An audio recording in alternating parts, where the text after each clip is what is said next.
Good job. A common enough sight in London parks. Bodie, Eric and Pepsi on their daily stroll in the hands of dog walker Hayley.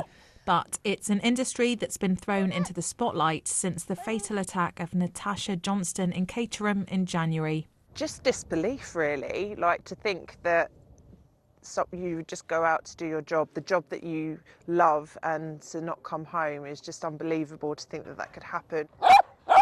Rules vary from council to council. With a licence, just up the road in Tandridge, Hayley can walk 6 dogs, but in Croydon, she can only walk 4.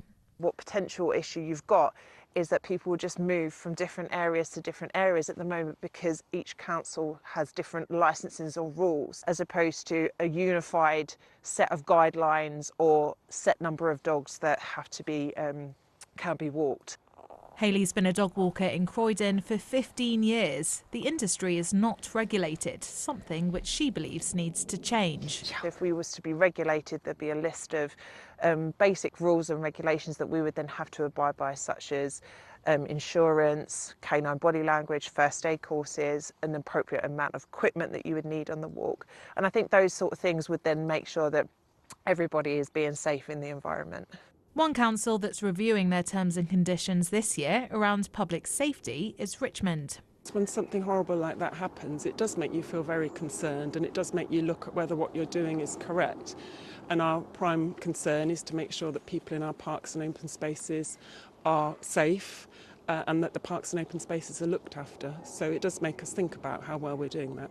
Councils like in Richmond have public space protection orders, which are a broad range of powers to help tackle antisocial behaviour.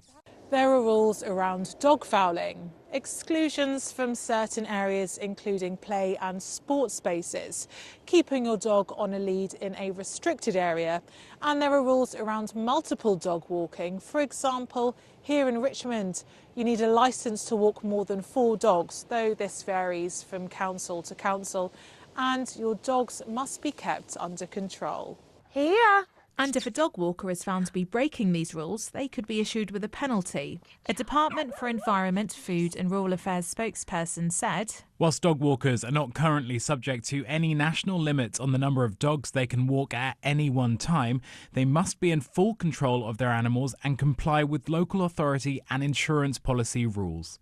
But Hayley says the responsibility also lies with the owners. I think if there was a nationwide list of rules and regulations that people had to abide by in order to use the public spaces, but also do so professionally, it would ensure that everybody's safety. Olivia Demetriades, BBC London.